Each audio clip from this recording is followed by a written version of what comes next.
तो बेटा आज हम लोग डिस्कस करने वाले हैं ओलिगोसैकेराइड के बारे में, ठीक है ना। तो ओलिगोसैकेराइड के बारे में क्या होता है वो डिस्कस करेंगे, ओलिगोसैकेराइड कितने प्रकार के होते हैं वो डिस्कस करेंगे, ठीक है ना। एग्जांपल्स के साथ हम लोग डिस्कस करेंगे। तो चलिए जी हेडिंग देते हैं हम लोग ओलिगोसैकेराइड। ओके, ओलिगोसैकेराइड, ठीक है ना। ध्यान देना, ओलिगोसैकेराइड का डिफिनेशन हम लोग बहुत अच्छे से समझ चुके हैं क्या होता है। ओलिगो का मतलब होता है फ्यू, और सैकेराइड का मतलब होता है कार्बोहाइड्रेट ना, या मोनोसैकेराइड बोल सकते हैं इसका मतलब, ठीक है ना। असल में फ्यू का मतलब क्या हुआ, 2 से 10, ठीक है ना। फ्यू का मतलब हुआ 2 से 10। असल में ये क्या है, 2 से 10 मोनोसैकेराइड के मिलके बना, ठीक है ना। चूंकि 2 से 10 मोनोसैकेराइड से मिलके बना हुआ है, that's why it is called oligosaccharide, ठीक है ना। अगर हम लोग ओलिगोसैकेराइड के बारे में बात करेंगे कि ओलिगोसैकेराइड हमारा मेन मेन कौन सा है, ठीक है ना, तो बहुत सारे हैं, ठीक है ना। चलो हम लोग एग्जांपल्स के बारे में थोड़ा डिस्कस कर ले। अच्छा, पिछली क्लास में हम लोग ओलिगोसैकेराइड का एग्जांपल डिस्कस किए थे क्या? हाँ या ना, केवल होता है हाँ या ना। ओलिगोसैकेराइड का हम लोग डिस्कस नहीं किए थे, हाँ बिल्कुल बेटा। मोनोसैकेराइड एग्जांपल डिस्कस किए थे। ध्यान दो, हम लोग जैसे यहाँ पे लिख रहे हैं ओलिगोसैकेराइड जो हमारा होता है ना, वो 2 से 10 मोनोसैकेराइड से मिलकर बना। तो अगर मान लो कि 2 मोनोसैकेराइड से मिलकर बना हुआ, ठीक है ना, अगर 2 मोनोसैकेराइड जो है उससे मिलके बना हुआ, तो उसको क्या नाम देंगे? उसको हम लोग नाम देंगे ट्राइसैकेराइड। ट्राई सैकेराइड के नाम से डिस्कस करेंगे, ठीक है। अगर वो मान लो कि तीन हमारा सॉरी, क्या मैंने लिख दिया, सॉरी सॉरी बेटा, सॉरी, डाइसैकेराइड ना, हाँ, 2 से मिलके बना हुआ हो तो उसको बेटा जी हम लोग नाम देंगे डाइसैकेराइड। ओके, डाइसैकेराइड जो है उसके नाम से जानेंगे। वैसे ही अगर 3 मोनोसैकेराइड से मिलके बना हुआ हो, ध्यान देना, 3 मोनोसैकेराइड से मिलके बना हुआ हो तो उसको हम लोग विशेष नाम से जानते हैं, उसको हम लोग बोलते हैं ट्राइसैकेराइड, ठीक है ना। ट्राई सैकेराइड जो है उस नाम से हम लोग डिस्कस करेंगे। वैसे हम लोग बढ़ाते जाएंगे, जितने उसमें हमारा मोनोसैकेराइड जुड़ा होगा उतना पॉलीसैकेराइड, उतना सैकेराइड के नाम से हम लोग उसको डिस्कस करते हैं, ठीक है ना। लेकिन बेटा जी हम लोग को यहाँ पे जो मेनली डिस्कस करना है वो हम लोग को डाइसैकेराइड का एग्जांपल डिस्कस करना है, ठीक है ना। हम लोगों को मेनली यहाँ पे डाइसैकेराइड का एग्जांपल डिस्कस करना है, यही हमारे सिलेबस में यहाँ पे है, ठीक है ना। तो चलिए जी थोड़ा डाइसैकेराइड के बारे में हम लोग लिख लेते हैं, कौन कौन से डाइसैकेराइड का एग्जाम्पल है, फिर हम लोग डिटेल में उसके बारे में डिस्कस करेंगे। ध्यान देना, डाइसैकेराइड का मतलब क्या, 2 मोनोसैकेराइड से मिलकर बना हुआ है, ठीक है ना। ध्यान देना, एक इंटरेस्टिंग चीज मैं बता दूं, जितने भी डाइसैकेराइड होते हैं ना सारे के सारे वाटर सॉल्युबल होते हैं और मीठे होते हैं। इसी कारण से इसको हम लोग विशेष नाम से जानते हैं, इसी को हम लोग शुगर बोलते हैं।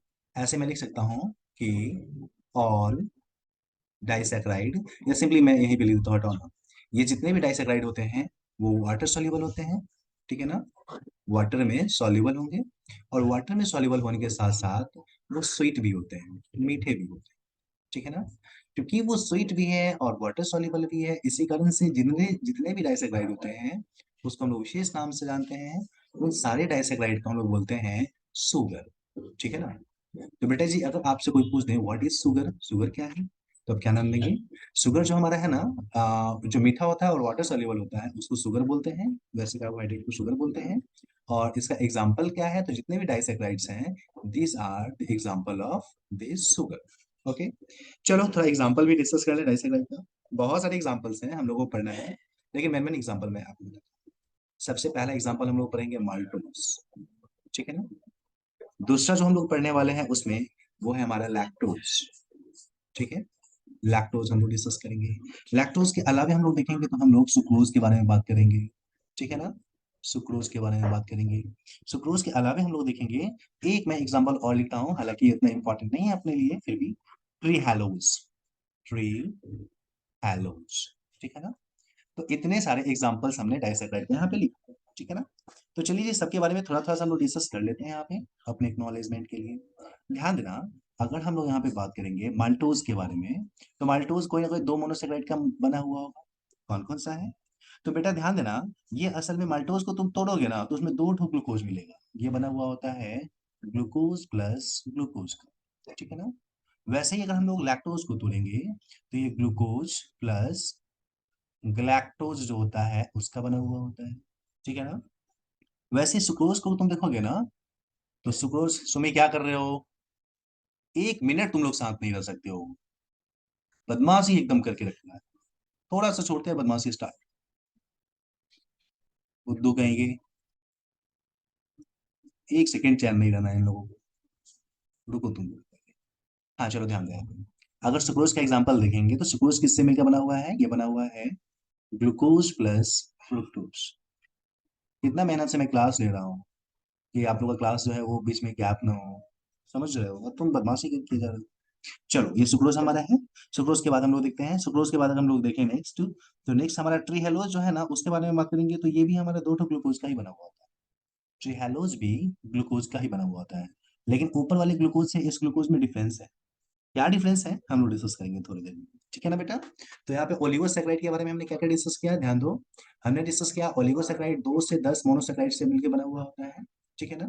और ये 2 से 10 जो मोनोसैकेराइड आपस में जुड़े हुए हैं, वो असल में ग्लाइकोसाइडिक बॉन्ड के द्वारा जुड़े होते हैं। बोल सकते हैं यहाँ पे ये जो मोनोसैकेराइड होते हैं, ठीक है ना, मोनोसैकेराइड्स जो होते हैं वो ज्वाइंट होते हैं। ठीक है ना? बाय कैसा? तो ग्लाइकोसाइडिक बॉन्ड के द्वारा। ग्लाइकोसाइडिक बॉन्ड उसके द्वारा जुड़ा हुआ होता है। एग्जांपल्स बहुत सारे हैं, लेकिन हमने दो लिखा है, मोनोसेक्राइड और हम लोग ट्राइसेक्राइड की, सॉरी डाइसेक्राइड और ट्राइसेक्राइड की बात कर रहे हैं। और ट्राइसेक्राइड्स के जो एग्जांपल्स हैं हमारे माल्टोज हो गए हैं, या लैक्टोज हो गए हैं, या मार्सुक्रोज हो गए हैं, ट्रीहेलोज हो गए हैं, ये सारे एग्जांपल्स हैं। ठीक है ना? तो बेटा ये मुझे बताओ, अभी तक की सारी चीजें क्लियर है या नहीं? हाँ या ना? चैट बॉक्स में जल्दी बताना थोड़ा। Okay okay, very good, well done well done well done.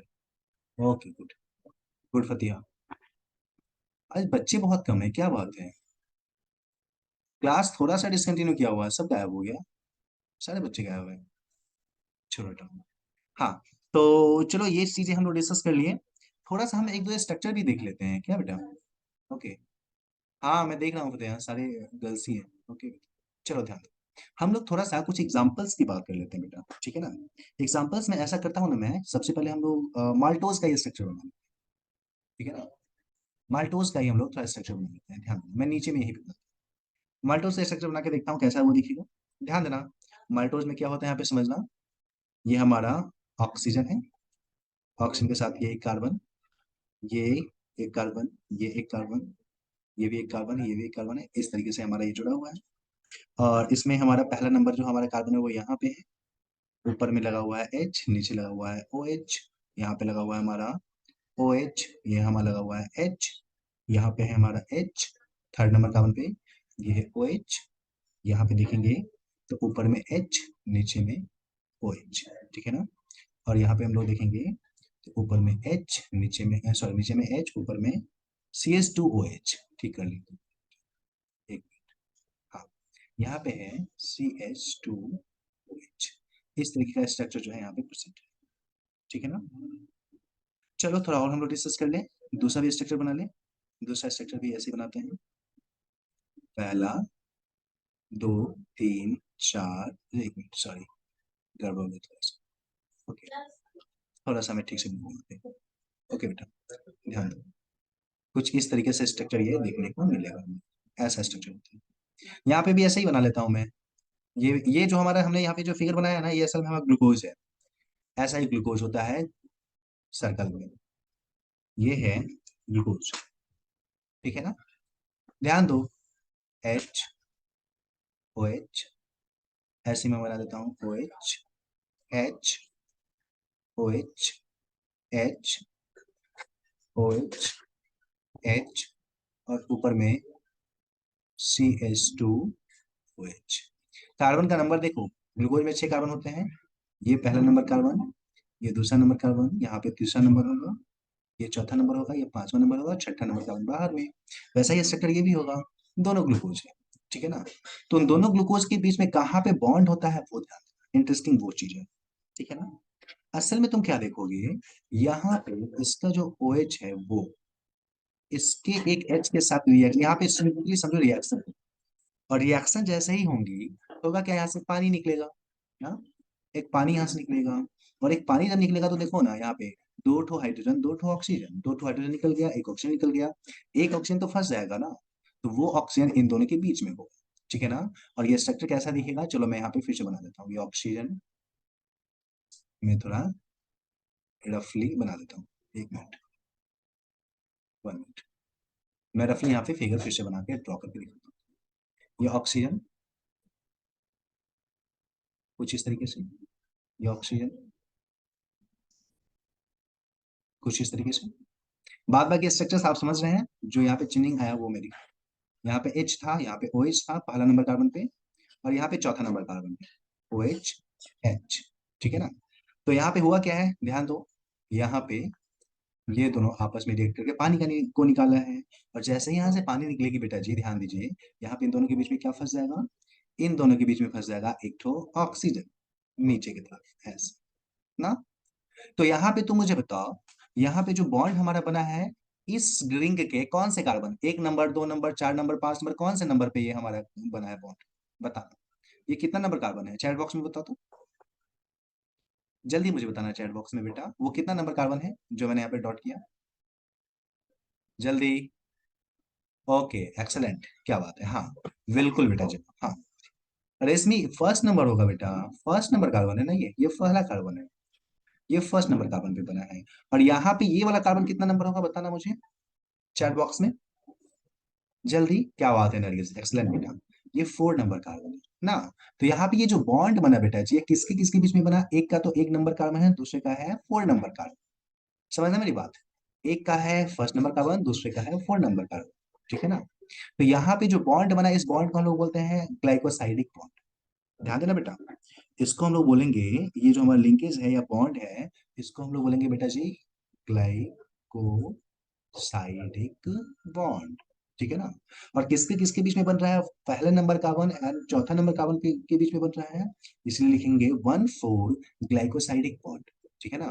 पूरा जो नाम इसका देने वाले हैं बेटा, we can call it as an glyco sorry 1,4 glycosidic bond के नाम से डिस्कस कर सकते हैं। 1 मिनट मुझे इसको, हाँ बेटा पीडीएफ तो मैं भेज रहा हूँ, हाँ 2-3 दिन से क्लास नहीं हुआ है, इसलिए मैं नहीं भेज पा रहा हूँ, चिंता मत कर, आज मैं कोशिश करता हूँ रात में एडिट करके सारा भेजने का, मैं भेज रहा हूँ बेटा।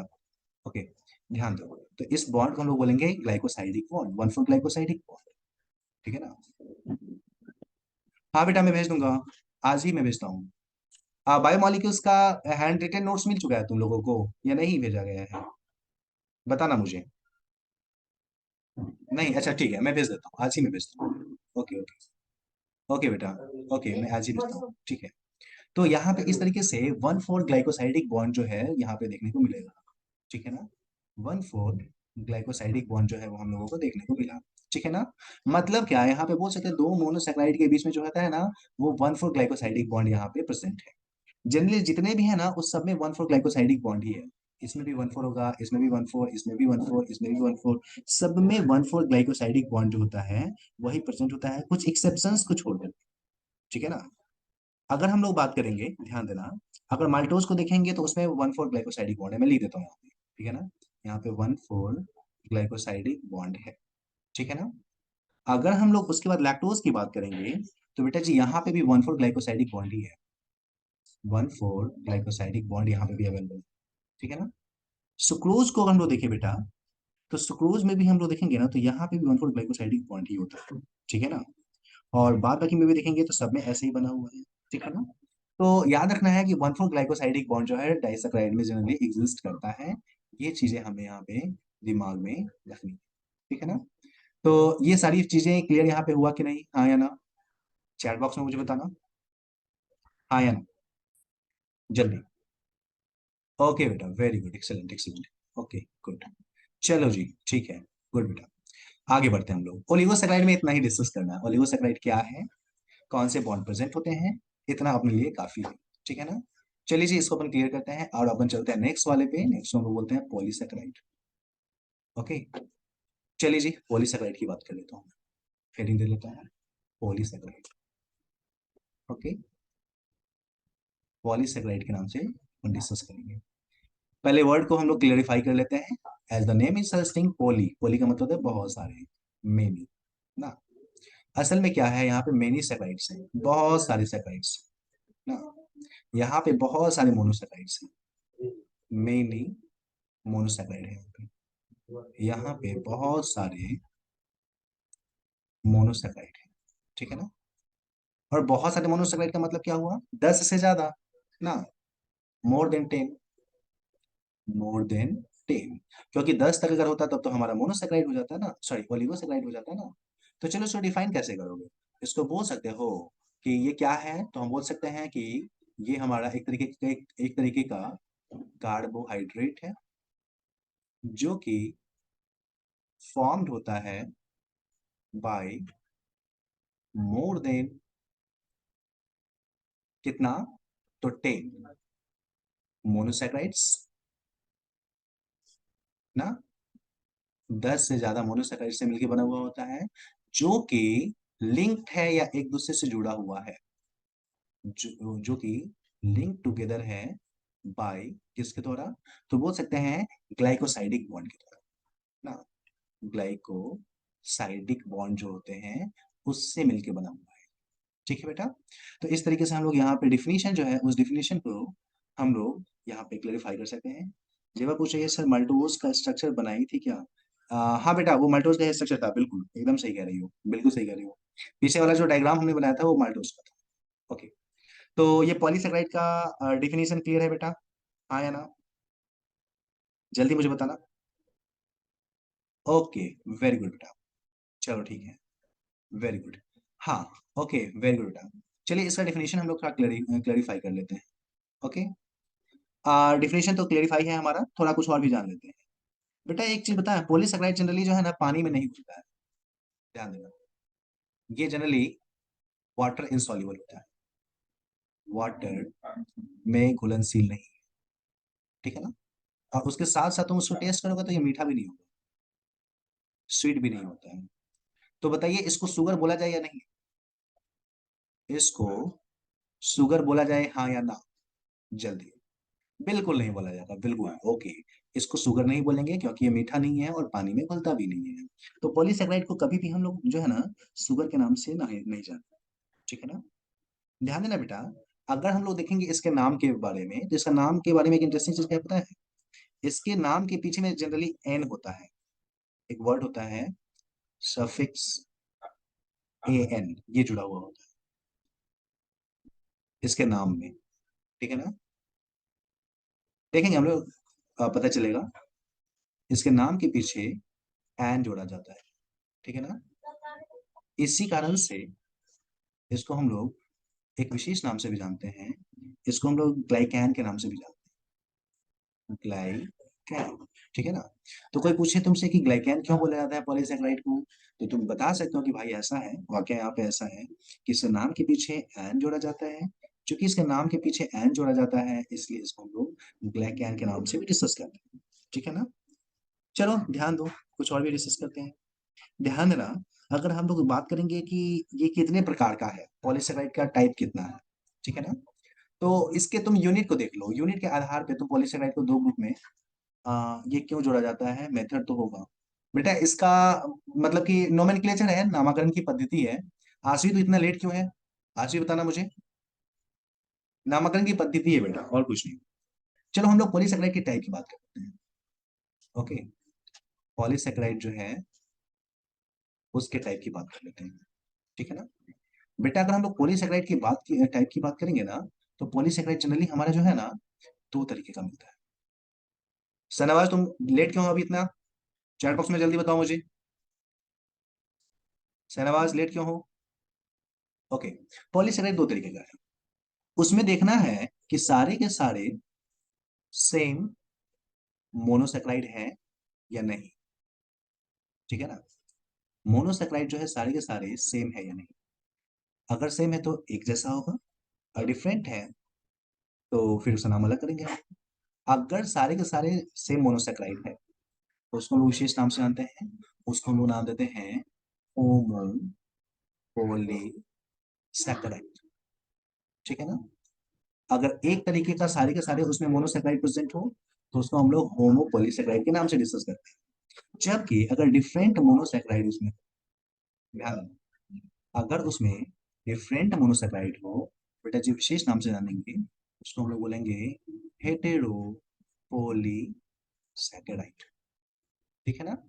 तो बेटा हमारा पॉलीसेकेराइड कितने प्रकार का हुआ, दो तरीके का यहाँ पे हुआ, ठीक है ना। पहला हमारा होमोपॉलीसेकेराइड और दूसरा हमारा हुआ हेट्रोपॉलीसेकेराइड। होमोपॉलीसेकेराइड में क्या है, सेम मोनोसेकेराइड का वो बना हुआ है, जबकि हेट्रोपॉलीसेकेराइड में वो अलग अलग तरीके के पॉलीसेकेराइड से बना हुआ है। ठीक है बेटा, अगर वो सेम सेम का बना हुआ हो, सेम मोनोसेकेराइड का बना हुआ हो तो होमोपॉलीसेकेराइड, अगर वो डिफरेंट मोनोसेकेराइड का बना हुआ हो तो उसको हम लोग नाम देंगे हेट्रोपॉलीसेकेराइड। ठीक है ना, तो इसके आधार पे हम लोग आसानी से पहचान लेंगे। ठीक है ना, ध्यान देना, होमोपॉलीसेकेराइड को कैसे पहचानेंगे, चलो हम एग्जांपल्स के जरिए देखते हैं। ठीक है ना, अगर हम लोग होमोपॉलीसेकेराइड के एग्जांपल की बात करें, कुछ मैं एग्जांपल लिखता हूँ फिर उसके बाद बात करूँ। ठीक है ना, बहुत सारे एग्जांपल्स हैं होमोपॉलीसेकेराइड के। सबसे फेमस जो हमारा एग्जांपल है वो तो हमारा हो जाएगा सेल्यूलोज, जिसके बारे में हम बहुत अच्छे से जानते हैं। सेल्यूलोज पहला एग्जांपल है। उसके बाद दूसरा एग्जांपल हम लोग देखेंगे फेमस, तो हमारा है स्टार्च। ठीक है ना, तीसरा हम लोग एग्जांपल देखेंगे तो इसमें ग्लाइकोजन, ग्लाइकोजन ये इसका एग्जांपल है। ग्लाइकोजन के अलावा हम लोग चले बेटा जी, तो एक बहुत फेमस एग्जांपल जो हम लोग पहले से ही पढ़ चुके हैं, काइटिन। ठीक है ना, काइटिन के अलावा एक और एग्जांपल जो केवल अभी सुनना है आपको, वो है इनुलिन। इनुलिन, ये सारे जो है ना बेटा जी, ये सारे एग्जांपल्स हैं, हम लोग हो सकते हैं होमोपॉलीसेकेराइड। जबकि हेट्रोपॉलीसेकेराइड का हम लोग अगर एग्जांपल लिखें तो इसका एग्जांपल हम लोग को याद रखना है सबसे पहले hyaluronic एसिड, हायाल्यूरोनिक एसिड, केवल एक बार नाम सुनना है हम लोगों को 12 में। दूसरा हम लोग को पढ़ना है कॉन्ड्रियोटिन, कॉन्ड्रियोटिन, ये एग्जांपल हम लोग को याद रखना है। तीसरा है हिपेरिन, ध्यान देना, हिपेरिन। ओके, उसके बाद वाला जो एग्जांपल हमारा है that one is pectin. Okay, pectin. और एक एग्जांपल हम लोग और यहाँ पे याद रखेंगे, वो है हमारा हेमी सेल्यूलोज। ठीक है ना, तो इस तरीके से ये सारे एग्जांपल्स जो हमारे हैं ना बेटा, ये सारे हेट्रोपॉलीसेकेराइड के एग्जांपल हैं। ठीक है बेटा, सर इनुलिन क्या होता है अभी डिस्कस करेंगे बेटा, अभी डिस्कस करेंगे, अभी एक मिनट रुक जाओ। तो यहाँ पे एग्जांपल्स हम लोग को होमोपॉलीसेकेराइड का cellulose, starch, glycogen, chitin, inulin. जबकि हेट्रोपॉलीसेकेराइड का hyaluronic acid, chondroitin, heparin, pectin and hemicellulose. Homopolysaccharide में क्या है, ये सेलुलोज एक तरीके का का बना होगा, जबकि हेट्रोपॉलीसेकेराइड में देखेंगे तो ये hyaluronic एसिड अलग अलग तरीके के मोनोमर का बना होगा। तो बेटा मुझे ये बताओ, अभी जो भी मैंने यहाँ पे लिखा ये सारी चीजें क्लियर हैं या नहीं, कोई कंफ्यूजन यहाँ पे, सबके बारे में डिटेल में डिस्कस करने वाले, नहीं ना? ओके बेटा, वेरी गुड, चलो जी आगे बढ़ते हैं, एक्सलेंट बेटा, वेरी गुड। चलिए जी बढ़ते हैं हम लोग आगे। ध्यान देना, अगर हम लोग होमोपॉलीसेकेराइड की बात करेंगे तो उसमें सबसे पहले हम लोग सेलुलोज को ले लेते हैं बेटा। ठीक है, हम लोग यहाँ पे सेलुलोज को ले लेते हैं, ध्यान देना, सेल्यूलोज। ध्यान देना बेटा, अगर सेलुलोज को हम लोग देखेंगे ना तो असल में ये क्या है, हमारा ग्लूकोज से ही बना हुआ है। ठीक है ना, क्या लिखे हैं, हाँ बिल्कुल। अच्छा एक चीज में तो मुझे मैं तुझे और बता दूं, ध्यान रखना, देखो ये याद रखना, बहुत इंपॉर्टेंट सी मैं लिखा हूं, अगर 1,4 ग्लाइकोसाइडिक बॉन्ड बने, तो अगर 1,4 ग्लाइकोसाइडिक बॉन्ड बनेगा ना बेटा तो कैसा स्ट्रक्चर होगा, ध्यान देना।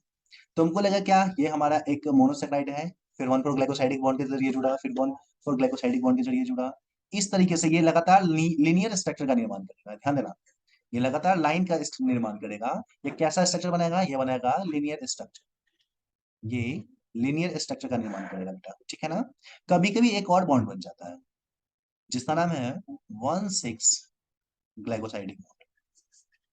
ठीक है ना, और बेटा जी अगर 1,6 ग्लाइकोसाइडिक बॉन्ड बना ना तो समझो वहां से ब्रांच निकला, वो क्या बनाएगा, ब्रांच्ड स्ट्रक्चर बनाएगा। ठीक है ना, जैसे ये अगर लीनियर बन रहा है तो इसके भी दो मोनोसेकेराइड के बीच में होगा 1,4 ग्लाइकोसाइडिक बॉन्ड, लेकिन मान लो यहाँ से अगर ब्रांच निकल गया, ठीक है ना, तो यहाँ पे इन दोनों के बीच में बनेगा 1,6 ग्लाइकोसाइडिक बॉन्ड। ठीक है ना, तो इस तरीके से ये स्ट्रक्चर हमारा बनेगा, समझ में मेरी बात है। मैं एक क्वेश्चन तुमसे पूछूंगा, बताना मुझे, यहाँ पे मैं लिख रहा हूँ, देखता हूँ ये पॉइंट आप लोगों ने समझा है कि नहीं। ये 1 नंबर बॉन्ड है हमारा, ये 2 नंबर बॉन्ड है, ये 3 नंबर बॉन्ड है, और ये है 4 नंबर बॉन्ड। मुझे बताना थोड़ा चैट बॉक्स में, ये 1 नंबर बॉन्ड जो है वो कैसा है, 1,4 या 1,6? 1 नंबर बॉन्ड चैट बॉक्स में मुझे जल्दी बताओ तो 14 है या 16? समझ में आया कि नहीं, देखता हूं मैं थोड़ा सा। एक्सेलेंट बेटा, ये है हमारा 14 glycosidic bond. Okay, very good. थोड़ा दूसरा नंबर बताना मुझे, ये कौन सा है, 14 या 16? बताना। वेरी गुड बेटा, क्योंकि वहां से ब्रांचिंग निकल रहा है इसलिए उसको हम लोग बोलेंगे 16 ग्लाइकोसाइडिक बॉन्ड। एक्सेलेंट बेटा, गुड। अच्छा, ये तीसरा नंबर के बारे में बताना, 13 या 16, सॉरी 14 या 16, बताना मुझे। एक्सेलेंट बेटा, क्योंकि वो लाइन बन रहा है तो बोल सकते हैं वो हमारा 14 होगा। ओके बेटा, वेरी गुड। और चौथा नंबर जो हमारा बॉन्ड है वो 14 या 16? वेरी गुड बेटा, क्योंकि वो सीधा जा रहा है, सॉरी, क्योंकि ये ब्रांच निकल रहा है इसलिए चौथा नंबर को बोल सकते हैं कि वो हमारा 16 ग्लाइकोसाइडिक बॉन्ड है। ग्लाइकोसाइडिक बॉन्ड है। एक्सेलेंट बेटा, मुझे समझ में आ गया, आप लोग बहुत अच्छे से इसको समझ चुके हो, ठीक है ना।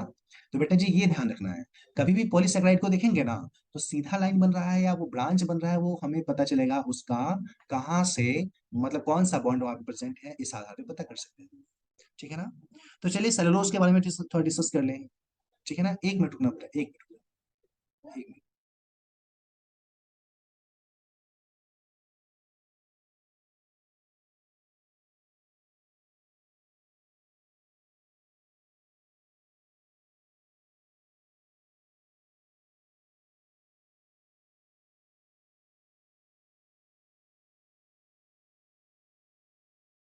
सॉरी बेटा, आवाज मेरी क्लियर है? हाँ या ना? थोड़ा मुझे बताना। बीच बीच में कॉल आ जाता है, घर पे आया हुआ हूँ ना, थोड़ा सा डिस्टर्बेंस। ओके, हाँ चलो ठीक है। तो ध्यान देना, यहाँ पे हम लोग सेलुलोज के स्ट्रक्चर को देखेंगे ना, तो सेलुलोज में हमें क्या पता चलेगा, यहाँ पे ग्लूकोज लगातार जो है आपस में जुड़ करके स्ट्रक्चर का निर्माण कर रहा है, लगातार ग्लूकोज आपस में लिनियरली जुड़ा हुआ है, ठीक है ना। बहुत सारे ग्लूकोज जो है आपस में कुछ इस तरीके से, बहुत सारे ग्लूकोज आपस में जुड़ा हुआ है, ठीक है ना। तो तुम मुझे बताओ ग्लूकोज और ग्लूकोज के बीच में कौन सा बॉन्ड होगा, 14 या 16? बताना मुझे थोड़ा चैट बॉक्स में। हाँ, 14 होगा, यहाँ पे 14 ग्लाइकोसाइडिक बॉन्ड होगा। एक मिनट, मुझे अच्छे से इज्जत के साथ लिखना है उसको। हाँ, बोल सकते हैं यहाँ पे 14 ग्लाइकोसाइडिक बॉन्ड बनेगा। और चूंकि केवल 14 ग्लाइकोसाइडिक बॉन्ड बन रहा है इसी कारण से ये जो पॉलीमर है इसको हम लोग बोल सकते हैं कि हमारा लिनियर होगा, इसको हम लोग लिनियर पॉलीमर के नाम से डिस्कस कर सकते हैं, ठीक है ना। तो सेलुलोज जो हमारा है ना इस तरीके से लिनियर पॉलीमर के रूप में बनता है। एक इंटरेस्टिंग चीज बताया आपको इसके बारे में, सेलुलोज के बारे में, पूरे विश्व में सबसे ज्यादा मात्रा में पाया जाने वाला फाइबर कोई है तो सेलुलोज ही है, ठीक है ना। तो इसको हम लोग बोल सकते हैं ये जो होता है ना मोस्ट अबंडेंट होता है, ठीक है ना। ये most abundant mono, sorry, most abundant हम लोग बोल सकते हैं पॉलीसेकेराइड, ठीक है ना। ये सबसे ज्यादा मात्रा में पाए जाने वाला पॉलीसेकेराइड है हमारा बेटा, ठीक है ना। उसके अलावा देखेंगे तो इसको हम लोग कभी कभी रेडियन फाइबर के भी नाम से डिस्कस करते हैं। मैं लिख देता हूँ, also called radian fibre, REYON, radian fibre, या इसको एक और नाम से जाना गया है, इसको हम लोग कभी कभी आर्टिफिशियल सिल्क के नाम से भी जानते हैं, कृत्रिम जो हमारा सिल्क होता है उस नाम से बेटा जी इसको हम लोग कभी कभी जानते हैं, ठीक है ना। अच्छा, मैं साउंड हाई कर देता हूँ, ओके। इसको हम लोग रेयन फाइबर या आर्टिफिशियल सिल्क जो है उस नाम से भी हम लोग इसको डिस्कस करते हैं, ठीक है ना। तो चलो ठीक है, ये था हमारा सेलुलोज, हम लोग को यहाँ यहाँ पे समझ में आ गया, क्योंकि एक ही तरीके के मोनोमर से बना हुआ है इसलिए तो उसको हम लोग बोलते हैं होमोपोलीसेकेराइड, ठीक है। चलिए जी आगे बात करते हैं सेलुलोज के बाद। अगर सेलुलोज के बारे में हम लोग बात करेंगे तो सेलुलोज जो हमारा है ना, सेलुलोज के बाद नेक्स्ट वाला, नेक्स्ट एग्जांपल हमारा है स्टार्च, ठीक है ना, स्टार्च। और ये जो स्टार्च जो हमारा है ना ये असल में प्लांट में स्टोर्ड फूड है, इसको बोल सकते हैं ये स्टोर्ड फूड है इन प्लांट, ठीक है ना। तो बेटा जी इसको हम लोग डिस्कस करने से करेंगे, इससे पहले से हम लोग सेव कर लें, जस्ट विद इन 1 मिनट हम लोग डिस्कनेक्ट करने वाले हैं, जस्ट कनेक्ट करेंगे और फिर से इसको हम लोग डिस्कस करेंगे, अगेन स्टार्ट से स्टार्ट करेंगे। अभी तक में किसी को कोई प्रॉब्लम तो मुझे बताओ चैट बॉक्स में, किसी, ध्यान दो, स्टार्स के बारे में हम लोग थोड़ा डिस्कस कर लेते हैं, स्टार्स के बारे में, ठीक है ना।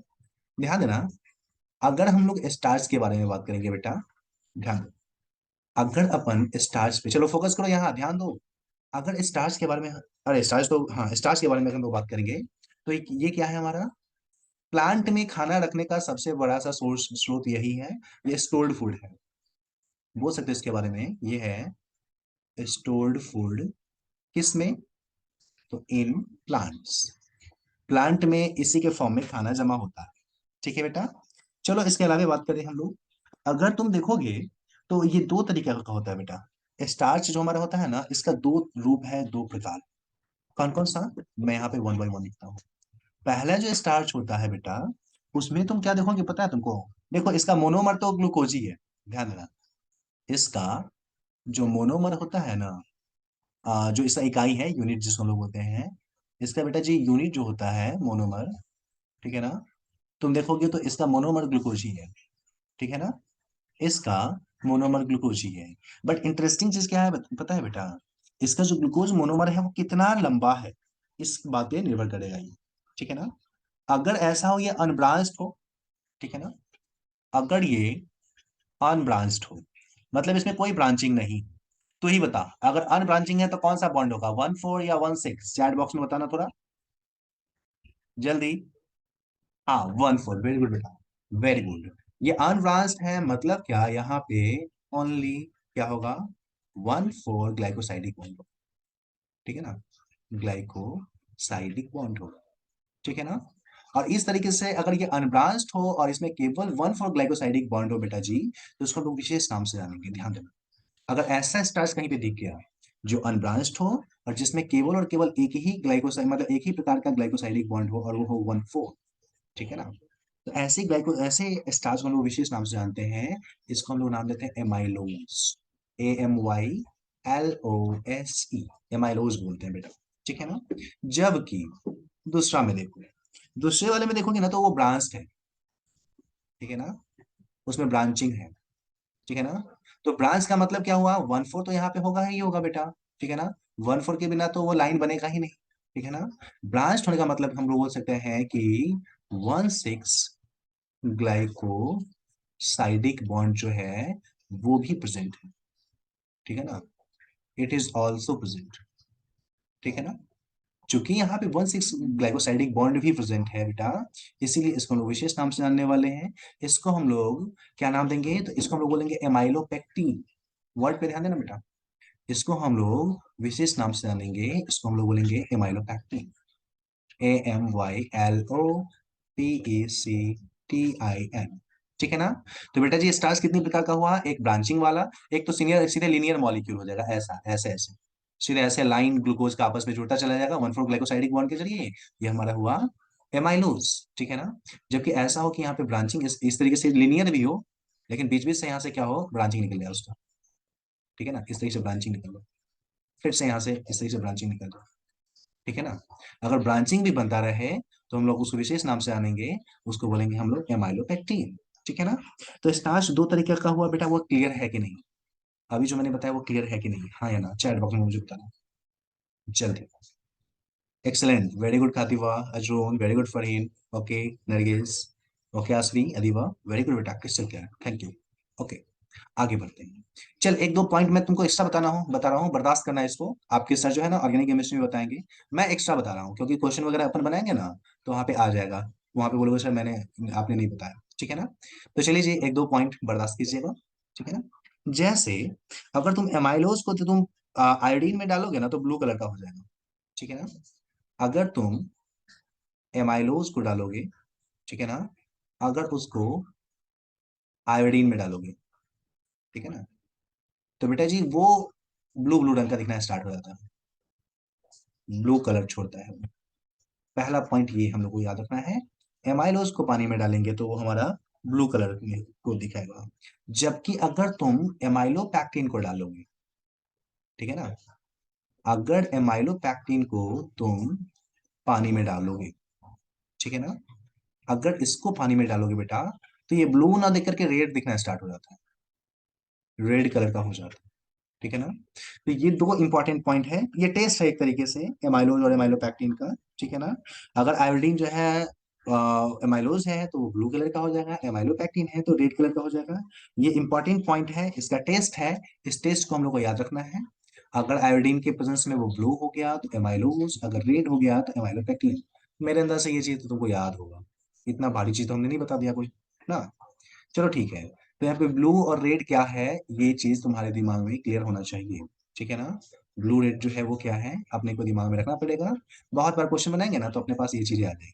ठीक है बेटा, अच्छा बताना मुझे पेज नंबर कितना था ये, जल्दी चैट बॉक्स में, जल्दी। ओके ओके ओके, गुड बेटा, गुड गुड। हाँ पेज नंबर 5 था, एक्सलेंट। तो चलिए जी, ये अपना था पेज नंबर 5। अपन अब आगे बढ़ते हैं, इसको करते हैं क्लियर, ठीक है ना। चलो, तो एमाइलोज हमारा डिस्कस हो गया, एमाइलोपेक्टिन डिस्कस हो गया, दोनों एग्जांपल था हमारा किसका, दोनों एग्जांपल था स्टार्च का। अब स्टार्च के आगे हम लोग बात करते रहते हैं ग्लाइकोजन के बारे में। ग्लाइकोजन, बेटा जी ध्यान देना, ये ग्लाइकोजन जो हमारा है ना, असल में ग्लाइकोजन किस चीज का बना हुआ है, याद देना। ग्लाइकोजन भी ग्लूकोज का ही बना हुआ है। जैसे स्टार्च जो है प्लांट में खाना के रूप में संचित होता था, वैसे ही ग्लाइकोजन एनिमल में जमा होता है, ठीक है ना। बोल सकते हैं ये क्या है हमारा, तो ये स्टोर्ड फूड है इन एनिमल, ठीक है ना। एनिमल में ये स्टोर फूड है। हमारा जो लीवर होता है, हमारे जो मसल्स होते हैं, जब ज्यादा मात्रा में चावल दाल हम लोग खा लेते हैं तो कार्बोहाइड्रेट जो है ना हमारे बॉडी में, जाकर के इसी रूप में ग्लाइकोजन के रूप में ही संचित होता है। ये चीज हम लोग को याद रखना है, ठीक है ना। कहाँ जमा होता है, तो एनिमल के लीवर और जो मसल्स होते हैं उसमें जमा होता है जनरली, लीवर में। एंड जो हमारा मांसपेशी है, मसल्स हैं, उस मसल्स में ये जनरली जमा होता है, ठीक है ना।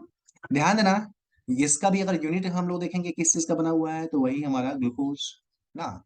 इसके भी हम लोग अगर मोनोमर की बात करें, इकाई की बात करेंगे, तो इसका इकाई है हमारा ग्लूकोज। ये भी ग्लूकोज का ही बेटा जी बना हुआ है, ठीक है ना।